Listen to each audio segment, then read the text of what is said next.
आज की क्लास करते हैं स्टार्ट। हमारे पास एक क्वेश्चन था जो रहता था पीएच का, और ये आज की क्लास जो पीएच की है लास्ट क्लास है, उससे आगे हम स्टोरी को स्टार्ट करेंगे। तो पीएच की जो लास्ट क्लास है वो उसका न्यूमेरिकल नंबर है आपका सी पार्ट, ठीक है, जो हम कर रहे हैं लगातार, उसका हम सी पार्ट तक आ गए हैं।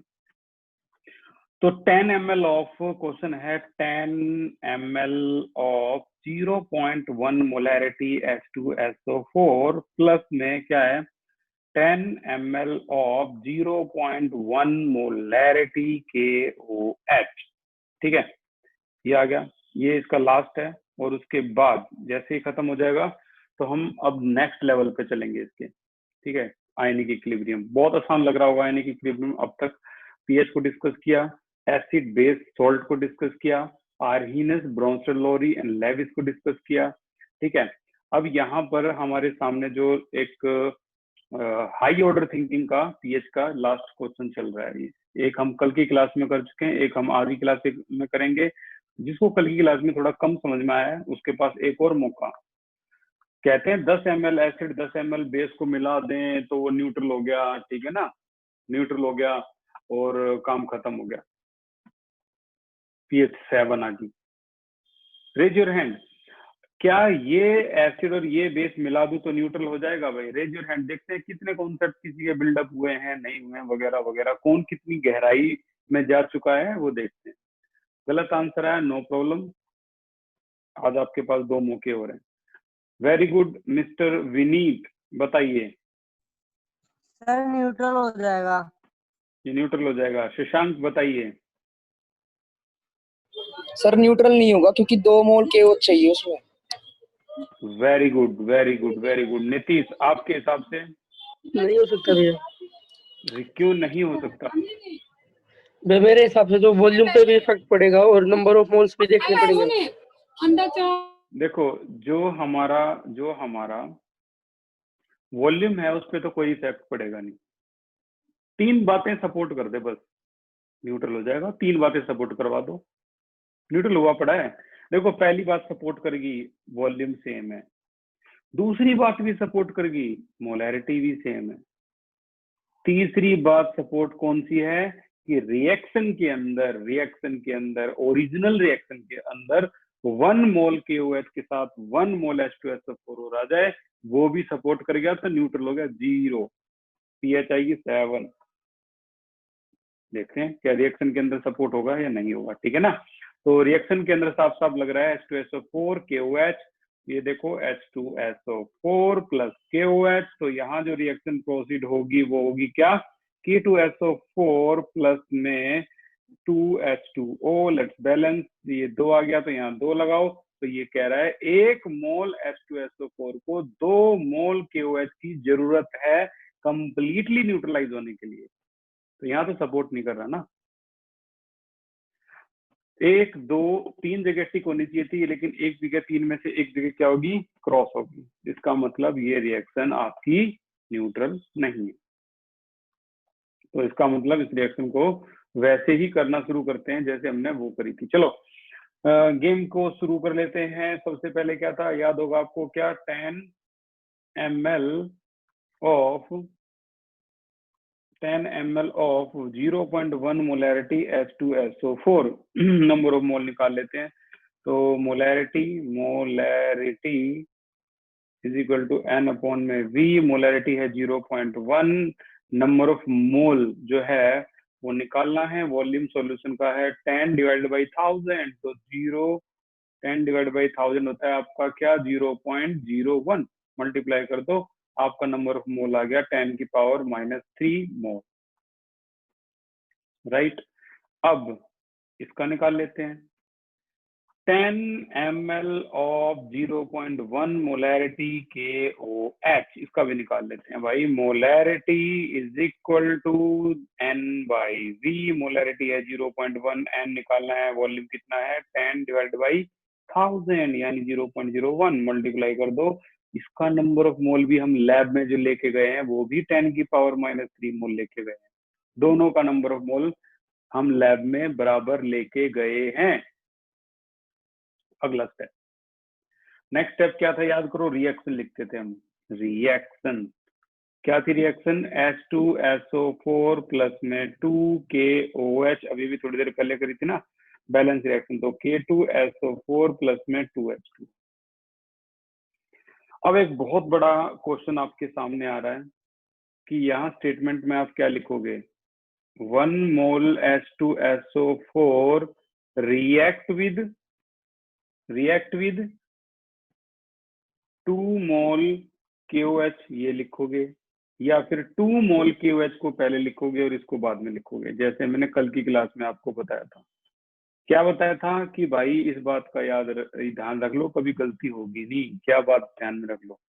जो ये 2 मोल है वो हमेशा पहले लिखनी है, ठीक है। तो यहाँ भी बस वही बात है जो आपको ध्यान में रखनी है, 2 मोल पहले लिखना है, कभी गलती होगी नहीं। तो यहाँ पर भी मैं इसको ना लिख के क्या लिख रहा हूँ, 2 मोल को पहले लिख रहा हूँ, राइट। तो ये 2 मोल को मैं पहले लिखता हूँ। क्या है भाई 2 मोल? 2 mole of KOH react with कितने के साथ? 1 मोल H2SO4 के साथ। अब 2 मोल KOH भाई कितना होता है, ग्राम में निकाल लेंगे, या फिर हमें तो पहले से KOH की वैल्यू दे रखी है ना, कितना है 10⁻³ मोल, तो मोल से काम चल जाएगा।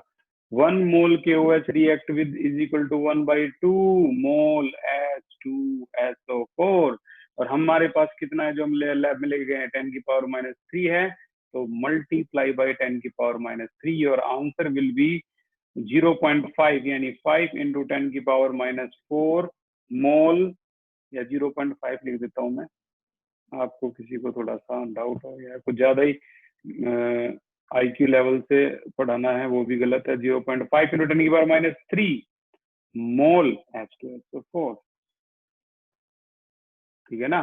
तो इतने मोल H2SO4 जो है ये रिक्वायर कर रहा है, कह रहा है KOH कि मुझे ना इतनी की जरूरत है H2SO4 की, इतने H2SO4 मोल की मुझे जरूरत है। आपके पास कितना है H2SO4?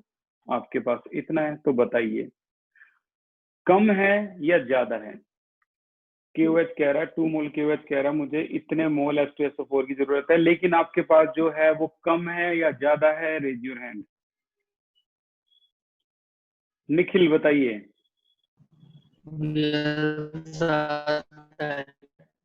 भाई आपकी आवाज क्लियर नहीं है। अर्णव बताइए। शीतल बताइए।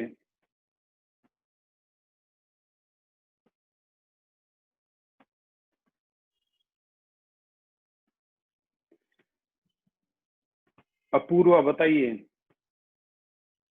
Sir it's more. Very good. Ritu बताइए। बहुत कम है। नहीं भाई ये ज्यादा है। ये देखो ध्यान से, ये कह रहा है मुझे 0.5 × 10⁻³ मोल H2SO4 की जरूरत है, और ये कह रहा है मेरे पास 1 × 10⁻³ मोल है। यार तुम 1 को और 0.5 को देखकर तो आप बता सकते हो कि जो 1 है वो ज्यादा है। तो जाहिर सी बात है जब ये ज्यादा है तो अनरिएक्ट यही रहेगा। अनरिएक्ट ये कितने मोल को रिएक्ट करवाएगा? ये सिर्फ 0.5 × 10⁻³ मोल H2SO4 को रिएक्ट करवाएगा, लेकिन हमारे पास तो 1 है यार, तो अनरिएक्ट कितना बच जाएगा? माइनस कर दो। हमारे पास कितना है? 1 × 10⁻³ और ये कंज्यूम कितना कर रहा है? सिर्फ 0.5 × 10⁻³। तो आंसर क्या आ जाएगा? 0.5 × 10⁻³ मोल H2SO4 आ जाएगा। अब सोच के बताओ, अनरिएक्ट जब इतना बचा हुआ है तो बताओ मिक्सर जो है एसिड बेस का वो एसिडिक है या बेसिक है? Raise your hand. वो एसिडिक है या बेसिक है? फिनीत बताइए। Sir acidic. एग्जैक्टली। अब जो सॉल्यूशन है वो एसिडिक है। अब हमें करना क्या है? इस एसिडिक का तो पता लग गया, हमें पीएच निकालनी है। हमें ये भी पता लग गया पीएच 7 से कम आएगी क्योंकि एसिडिक है। अब पीएच निकालते समय जब हम इसकी पीएच निकालेंगे तो हमें तो मोलैरिटी चाहिए ना। लेकिन ये तो मोल है, तो मोलैरिटी कैसे निकालेंगे भाई? Molarity is equal to number of mole upon volume of solution in litre. Molarity इसकी कितनी है? 0.5 इंटू 10 की नंबर ऑफ मोल कितना है? 3 है। और वॉल्यूम सॉल्यूशन का चाहिए, तो वॉल्यूम सॉल्यूशन का ऊपर देख लो भाई, 10 ml 10 ml जोड़ दो। सॉल्यूशन का चाहिए भाई वॉल्यूम, तो 20 ml 1000 से डिवाइड कर दो, and this is your molarity. कितनी? 2.5 इंटू 10⁻⁻², ये मोलैरिटी है, कैपिटल एम। अब यहाँ से हम क्या कर सकते हैं? मोलैरिटी को देख के H2SO4 को पानी में डालेंगे, H2 में डालेंगे तो कितना डिसोसिएट होगा? ऐसे भी कर सकते हैं, 2H पॉजिटिव प्लस में SO4 2 नेगेटिव। अब 1 मोल यानी 1 मोलर H2SO4 2 के बराबर है, तो जाहिर सी बात है H पॉजिटिव जो आप करोगे तो 2 से मल्टीप्लाई करोगे। जो बच्चा यहाँ गलती कर गया वो भी गलती कर ही गया। ये 1 1 होता तो हम इक्वल वही वैल्यू लिख देते, लेकिन यहाँ 1 2 है तो 2 से मल्टीप्लाई करो, 10 की पावर -2 एंड योर आंसर 5.0 10 की पावर -2 मोलैरिटी। और इसी का हमें क्या निकालना है? पीएच, जो कि बड़ा आसान है, आप निकाल सकते हो negative logarithm of hydronium ion, negative logarithm of 5.0 into 10 की पावर -2।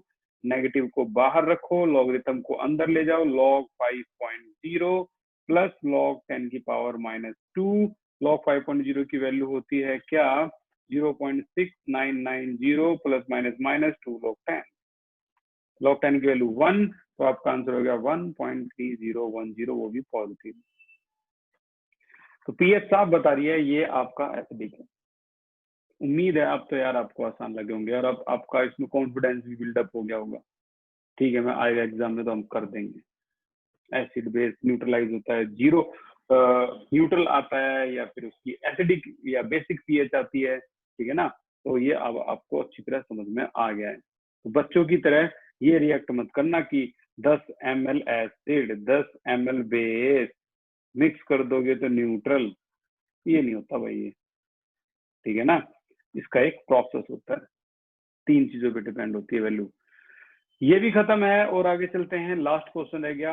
अब जब ये भी रह ही गया तो मैं इसको भी करवा देता हूँ, बी को भी। इसको भी क्यों छोड़ा जब इतना सब कुछ कर लिया। तो भाई बी पार्ट जो है वो कह रहा है 10 ml of 0.01 molarity 0.01 molarity 10 ml of, दोबारा लिख देता हूँ,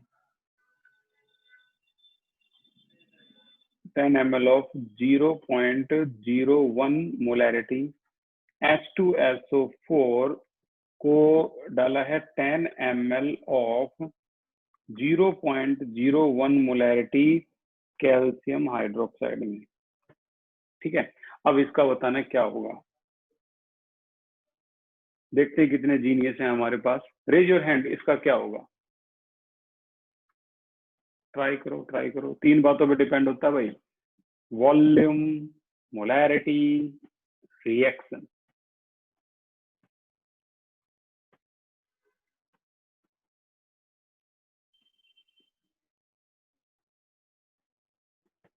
तो कई सारे जीनियस हैं हमारे पास।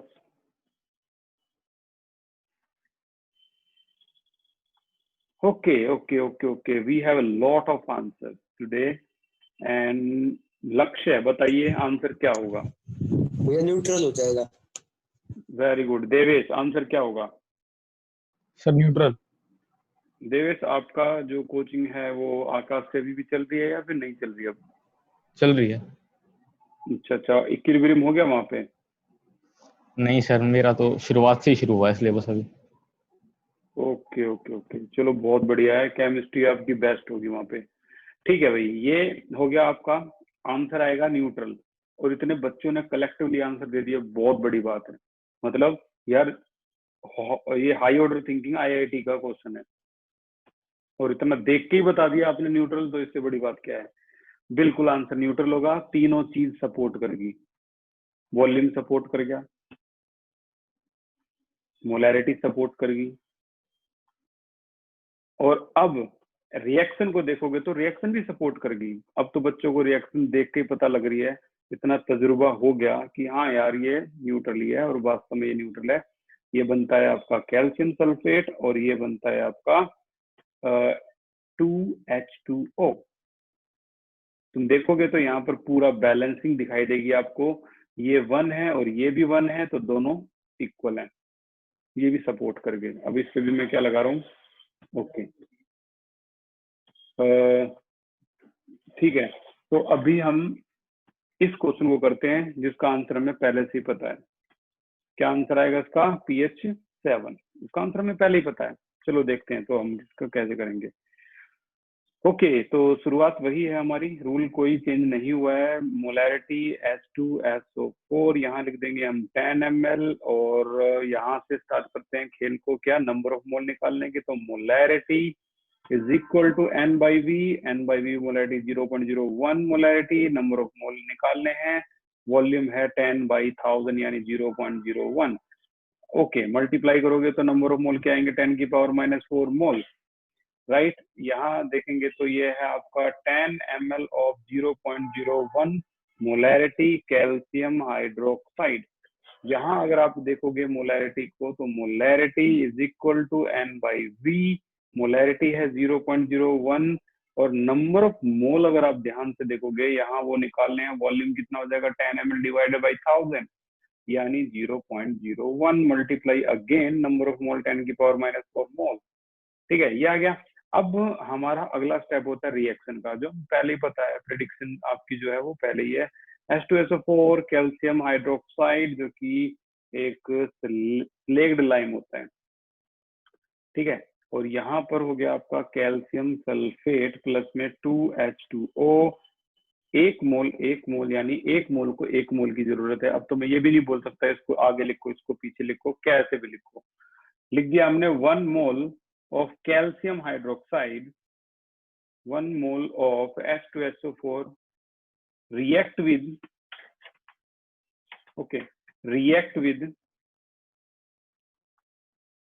किसके साथ, 1 मोल कैल्शियम हाइड्रोक्साइड के साथ, ठीक है। तो अब यहाँ पर 1 मोल इसके साथ रेट, अब हमारे पास है कितना, लैब में लेके कितना गए हैं, H2SO4 लैब में ले गए 10 की पावर -4, तो 10 की पावर -4 मोल रिएक्ट करने के लिए कितने की जरूरत होगी, ये भी 10 की पावर -4 मोल कैल्शियम हाइड्रोक्साइड की जरूरत होगी, ठीक है ना। तो दोनों बिल्कुल सेम आ गया है। तो अब बताइए कितना वॉल्यूम कैल्शियम हाइड्रोक्साइड का अनरिएक्ट बचेगा। आपको जरूरत कितने की है, 10 की पावर -4, लेके कितना गए हो, 10 की पावर -4। तो भाई जब सारा ही कंज्यूम ही हो गया तो कुछ वॉल्यूम बचा, तो हम लिखेंगे therefore no volume of calcium hydroxide and H2SO4 भी लिख दो साथ साथ, left unreacted, remain unreacted। so 10 की पावर -4 मोल जो भी आपको पता है उनको बता दो, 10 की power -4 mole of H2SO4 completely neutralize 10 की power -4 mole of calcium hydroxide। So resulting solution is neutral। Solution is neutral। Neutral का मतलब है the pH is equal to 7। तो भाई ये तो आपने पहले ही बता दिया था, राइट। तो ये छोटा सा होते तो आधा ही हो गया उससे, ठीक है ना। तो ये भी अगर पूछा जाए तो आप इस तरीके से आंसर बता सकते हो। और तो मैं बता दूं आपको, अगर कई बार पूरी इक्वेशन यही दे दें तो जो बच्चे इस क्वेश्चन में 10 इंपॉर्टेंट मिनट स्पेंड करने वाले हैं, आप इसका आंसर 10 सेकंड में दे सकते हो। ऑप्शन इस तरीके से होंगे वहां पर 6.2, 3.2 या 1, ठीक है ना, 7.0, 7.8, तो आप इसका टिक मार्क लगा सकते हो 10 सेकंड के अंदर खत्म। आगे चलो, अब वो 10 मिनट का टाइम बाकी क्वेश्चंस में लगा दो उन बच्चों से आगे निकलने के लिए। यही गेम है, सारा गेम यही है, ठीक है ना। आपकी कंट्री अगर यूएस वगैरह होती तो आपको इतना कंपटीशन मिलता नहीं ना। टोटल पॉपुलेशन यूएस की मान लो 25 करोड़ है, नॉर्थ अमेरिका, साउथ अमेरिका मान लो 25 करोड़ है, इतनी तो आपकी उत्तर प्रदेश में है, इतनी तो आपकी अभी ट्रेनों में घूम रही है, सफर कर रही है अभी इंस्टेंटली। तो कुल मिला के हमारी जो पॉपुलेशन है वो इतनी ज्यादा है कि कंपटीशन इस लेवल तक है, इस लेवल तक है कि हमें इन चीजों के लिए भी ऐसे कॉम्पीट करना पड़ रहा है, वहां नहीं करते इतना कॉम्पीट। ठीक है,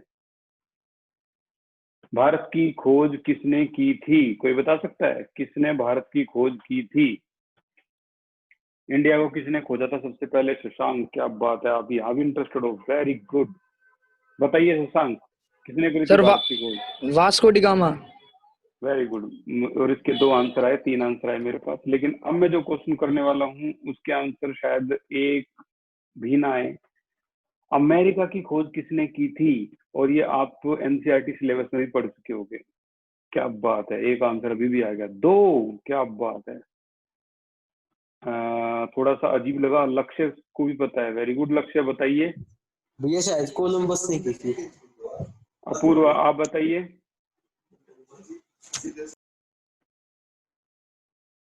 अपूर्वा, इतनी देर में तो यार तुम इंटरनेट पर खोज ही ना दोगे, ये तो बहुत जल्दी बताना था। ऋतिक वर्मा, आप बताइए। कोलंबस ऐसे कुछ था। Correct answer, Christopher Columbus. Christopher Columbus ने की थी 500 साल पहले अमेरिका की खोज। और मैं आपको बता दूं कुछ इंटरेस्टिंग चीज, वो ढूंढने तो इंडिया को निकला था। उस समय इंडिया सोने की चिड़िया थी, लेकिन उसको गलती से अमेरिका मिल गया। ढूंढने वो इंडिया को निकला था, समुद्रों में ऐसे जाते थे आंख बंद करके, जहां भी धरती दिख गई समझ लो नया नई दुनिया मिल गई उनको। तो ऐसे समुद्रों में चलते थे, 3 महीने घूमा था वो, तब जाके उसने हाथ सब छोड़ दिया था अपनी उम्मीदें, तब जाके उसको एक धरती नजर आई थी, उसे लगा इंडिया है, बट वो नई जगह थी, उसका नाम अमेरिका रखा गया, जो आज की सबसे बड़ी पावर है। ओके, आगे चलते हैं हिस्ट्री से निकल के। अब है हमारे पास रिलेशन बिटवीन के ए एंड के बी। बहुत अच्छी बात है, देखो आप साइंस स्टूडेंट हो, आपको इन चीजों के बारे में नॉलेज है, आप पता है उन बाकी बच्चों से बहुत आगे जा सकते हो, बहुत ज्यादा। आपके पास ना नॉलेज जितनी ज्यादा होगी ना, जितनी ज्यादा नॉलेज होगी, ये लगा लो ये बहुत बड़ा वेपन है। जब क्लास में बच्चे आते हैं ना और वो आके बैठते हैं, आपने कभी इमेजिन किया होगा जो आपके स्टूडेंट लाइफ में एक बहुत इंपॉर्टेंट बात बताऊंगा मैं, ध्यान से सुनना जो मैं बता रहा हूँ, फिर आगे हम नया एक टॉपिक है बहुत खास वो स्टार्ट करने वाले हैं।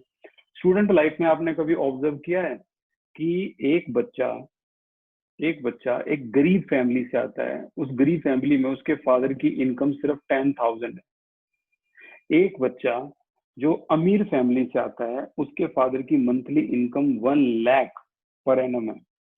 ठीक है ना, इस बच्चे का नाम ए है, इसका नाम बी है, स्टिल दे आर फ्रेंड, बताओ क्यों? And you have rarely observe कि जब कोई बच्चा, तो उम्र कितनी है इसकी, 10th क्लास में, चलो 10th क्लास में मान लेते हैं 15 ईयर है, 15 साल 16 साल उम्र है दोनों की, still they are friend.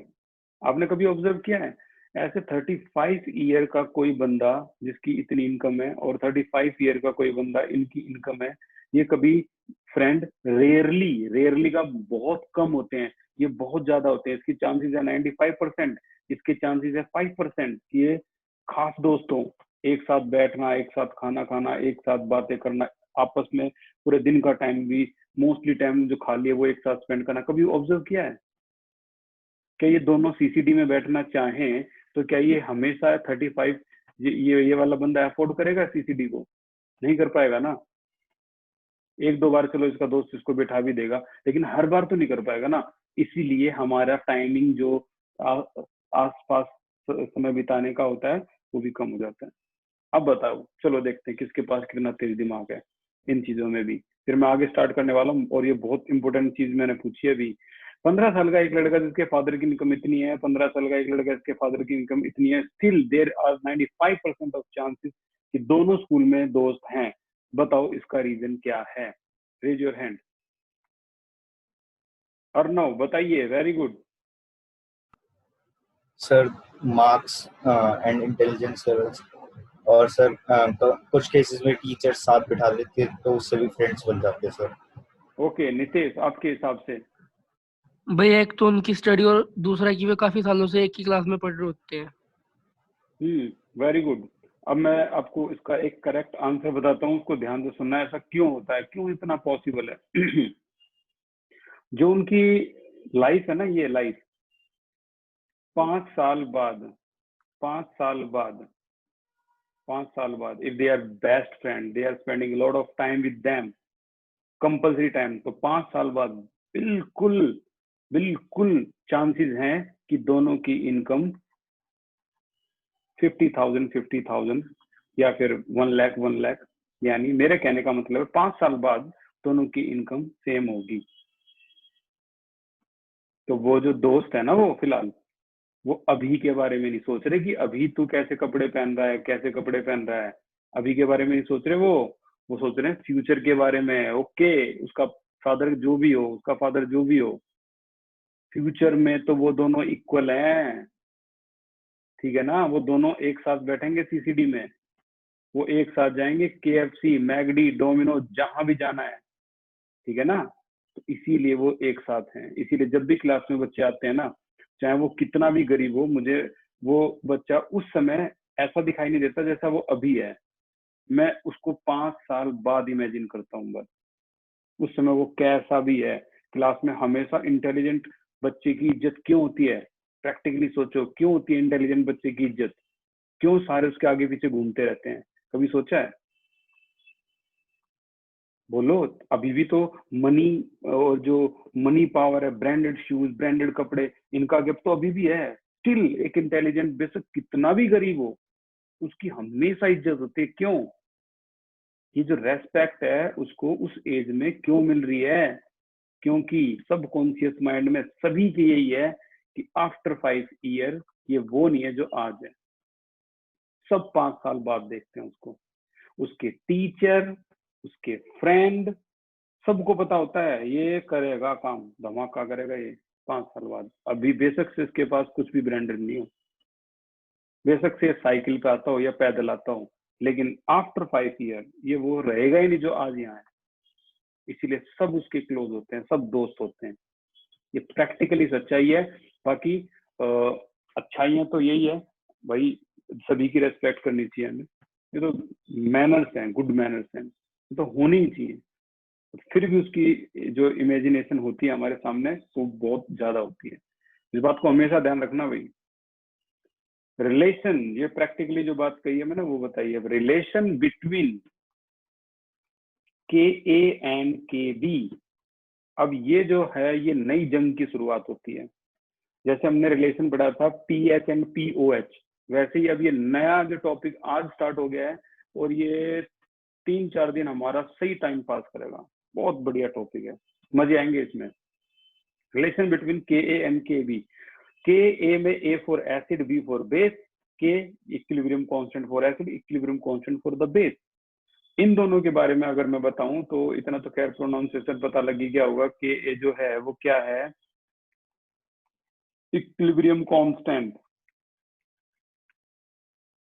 For acid, ठीक है ना?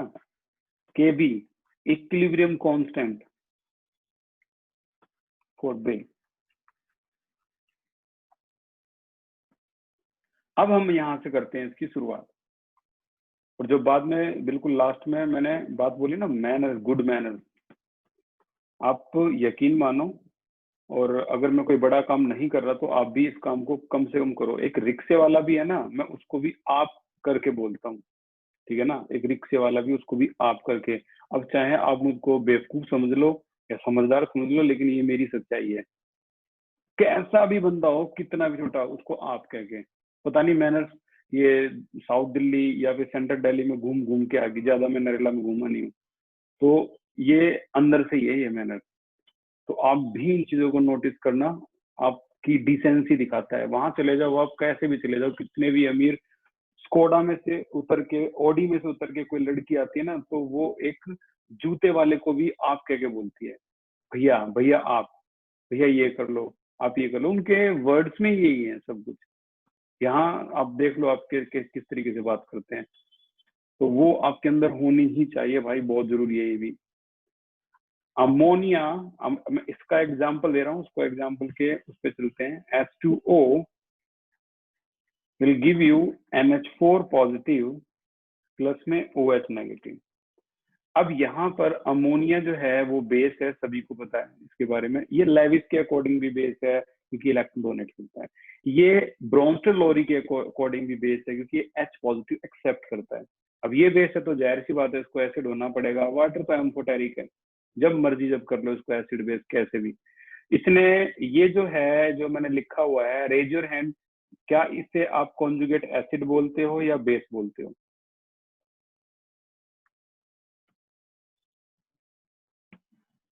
नितेश बताइए।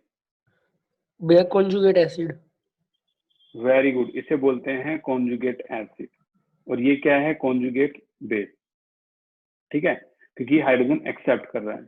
अब यहाँ से हम, अगर मैं रिप्रेजेंटेशन करूं तो मैं, आप बताओ मुझे, आप बताओ मैं यहाँ Kb लिखूं या Ka लिखूं? अमोनिया है, फिर तो पता लगेगा अमोनिया बेस है, तो हम इसे Kb लिखेंगे। और Kb क्या लिखेंगे भाई? प्रोडक्ट, प्रोडक्ट का मल्टीप्लीकेशन, ये दो बार हो गया, OH negative divide by reactant, reactant में आपका अमोनिया। और मैंने पहले ही बताया था, अभी बता रहा हूँ, वाटर को हमेशा इग्नोर करते हैं, नंबर 1। फिर से अगर मैं इस रिएक्शन को ऐसे लिख देता, यहाँ से शुरू करता और इसमें फिर से क्या डालता, यहाँ पर H2 डाल देता, तो अब की बार मैंने इसे एसिड लिया है, you know very well this is conjugate acid, तो ये क्या हो जाएगा? कॉन्जुगेट बेस, सॉरी ये बेस हो गया नॉर्मल। अब यहाँ जो रिएक्शन प्रोसीड होगी वो क्या होगी? ये आ गया आपका H3O पॉजिटिव, मैं इसको जानबूझ के यहाँ लिखूंगा, ये हो गया आपका H3O पॉजिटिव, और ये हो गया आपका क्या? अमोनिया। अब की बार यहाँ इसको क्या लिखेंगे? कॉन्जुगेट एसिड, क्योंकि इसने हाइड्रोजन एक्सेप्ट किया है, यू नो वेरी वेल, ये कॉन्जुगेट बेस हो गया। ठीक है, अब बताइए मैं यहाँ क्या लिखूंगा? इसे देखकर एसिड है तो Ka लिखूंगा। प्रोडक्ट, प्रोडक्ट क्या है? H3O positive NH3 divide by NH4 positive, और हमेशा की तरह वाटर इग्नोर, नंबर 2। अब 2 और 1 को कर दो मल्टीप्लाइंग बाई 1 and 2, ये देखो क्या आ गया? Ka multiply Kb is equal to क्या था ऊपर वहां पे?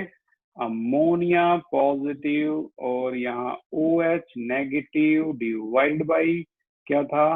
अमोनिया, और यहाँ 2 में क्या था? 2 में तो आपके सामने ही है, H3O positive multiply by ammonia and the value divide by NH4 positive.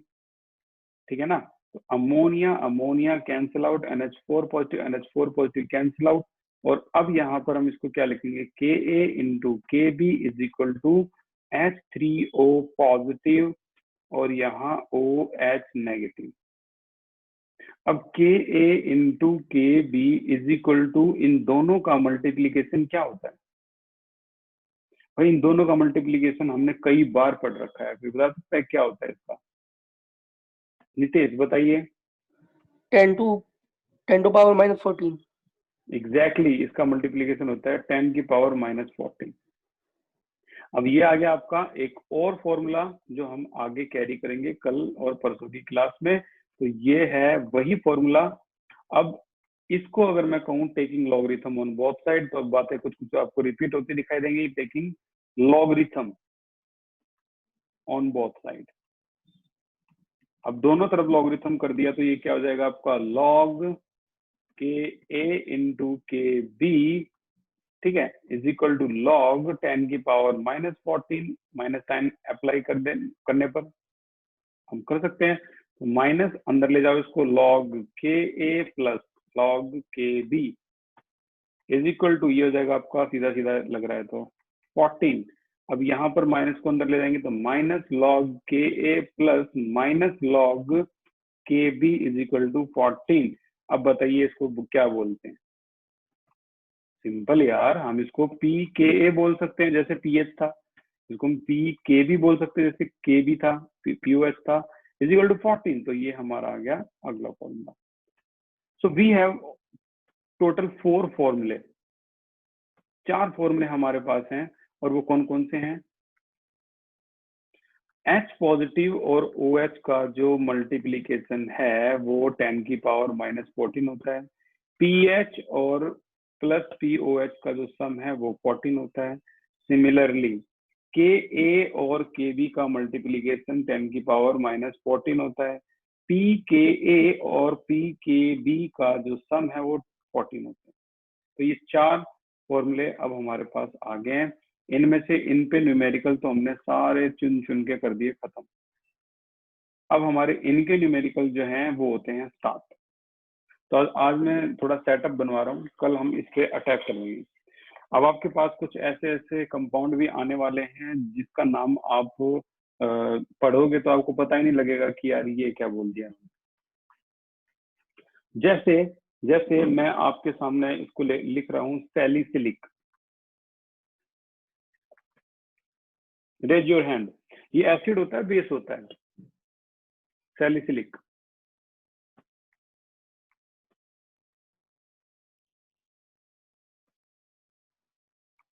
तो इस तरह से जब हमें पता नहीं होगा, विनीत बताइए, एसिड होता है sir. How can you say that? Sir जब मैं 10th का में तो मेरे को सर पढ़ाते थे, जब उन्होंने एक बार बताया था। वेरी गुड, ये एसिड होता है वैसे तो, ये सैलिसिलिक एसिड इसका पूरा नाम है, लेकिन ये अब आपकी क्लास में आ जाएगा, ये आ जाएगा चैप्टर नंबर 12 में, ठीक है। फिलहाल ये नहीं है तो हम देखो हम पहचान ही नहीं पाए एसिड है। ऐसे इसमें कई नाम आएंगे, 15 न्यूमेरिकल करने वाले हैं हम, आज से शुरू हो जाएंगे, और उनमें कई नाम आएंगे हमें पता ही नहीं है एसिड होता है बेस होता है। ऐसे ऐसे नाम अजीब करे, पायरिडीन दे देंगे, एनिलीन दे देंगे, ठीक है ना। वैसे कई नाम आएंगे तो हमें पता ही नहीं वो एसिड है बेस है, लेकिन वो कुछ हिंट दे देंगे। जैसे ये एक ऑर्गेनिक कंपाउंड है, इसकी पीएच है 5, तो 5 देख के तो आप पता लगा लोगे ना ये तो एसिड है। ऐसे 15 हिंट आपको उसके अंदर जरूर मिलेगी, 15 हिंट 100% हर क्वेश्चन में मिलेगी।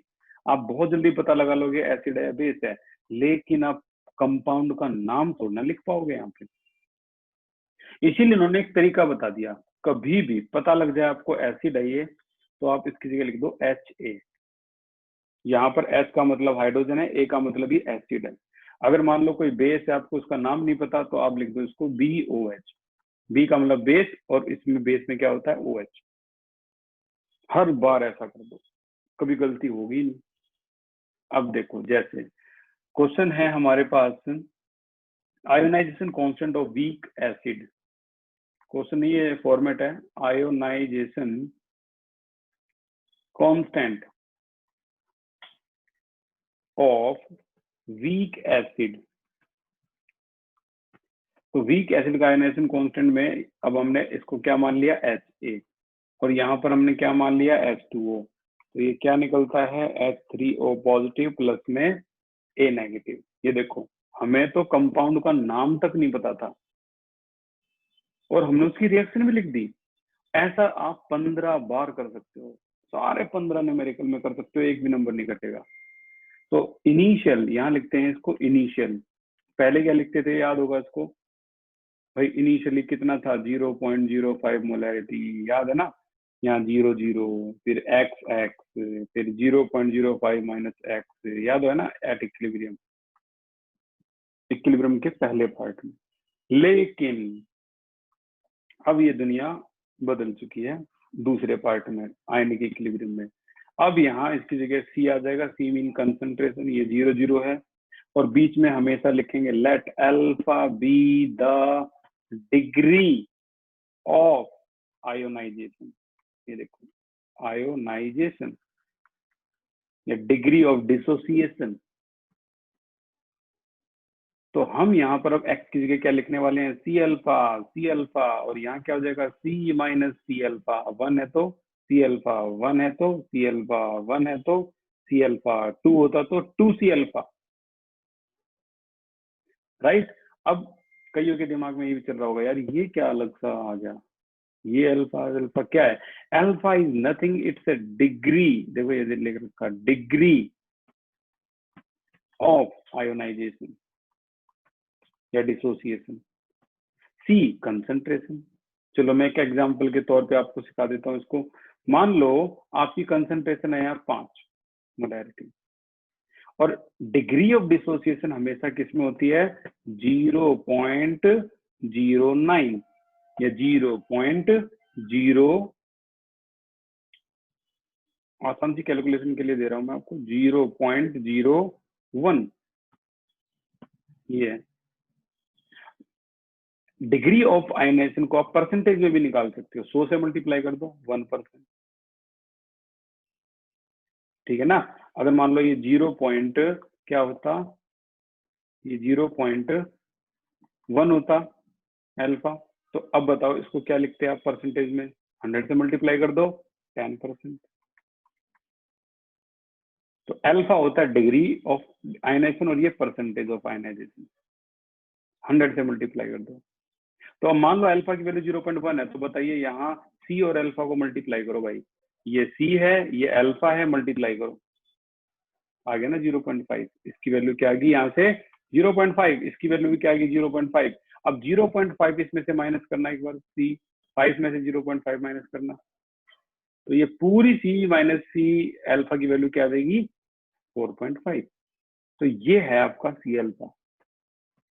तो ज्यादा कंफ्यूज होने की जरूरत है ही नहीं यार, कुछ है ही नहीं है, तो बड़ा सिंपल है और बहुत जल्दी समझ में आ जाएगा आपको। 2 न्यूमेरिकल के बाद ही परफेक्ट हो जाओगे। यहाँ x की जगह लिखते हैं सी अल्फा, और ये आपका क्या लिखते हैं यहाँ पे, इसको c, this is your c। अब यहाँ पर हम करने वाले हैं कुछ इस तरीके से, अल्फा होता है डिग्री ऑफ आयोनाइजेशन, तो यहाँ से आज हम फॉर्मूले डराइव कर लेंगे Ka, A for acid, right. अब इसमें प्रोडक्ट अपॉन रिएक्टेंट करना है, तो H3O positive A negative, right. यहाँ है Ha, सारी वैल्यू को लिख दो भाई, ये है सी अल्फा, सी माइनस सी अल्फा, ठीक है। कॉमन ले लो नीचे, ऊपर आ जाएगा आपका सी अल्फा, नीचे आ जाएगा सी कॉमन है तो 1 माइनस अल्फा, सी से सी कैंसिल आउट, और ये आ जाएगा आपका के ए, क्या? C alpha square by 1 minus alpha. और हर बार अल्फा की वैल्यू क्या होगी? बहुत छोटी होगी, very very small then 1, so can be neglected. तो आप डायरेक्ट निकाल सकते हो कि ए क्या होगा? C alpha square. आप अल्फा निकालना चाह रहे हो तो अल्फा निकाल सकते हो के ए बाई सी का अंडर रूट। तो यहां तक आपका ये फॉर्मूला है। एक तो ये फार्मूला आ गया, आप अल्फा कैसे निकालोगे, एक ये फार्मूला आ गया, आप के ए कैसे निकालोगे, यहाँ पर ये 1 माइनस अल्फा इग्नोर कर सकते हो, ये फार्मूला मान सकते हो। तो बस ये लगा लो, कल से हम 15 न्यूमेरिकल में से 8 न्यूमेरिकल वीक एसिड पे करेंगे और लगभग 8 न्यूमेरिकल वीक बेस पे करेंगे। वीक एसिड याद रखना, पानी में डालते हैं तो 1 से 10% डिसोसिएट होता है।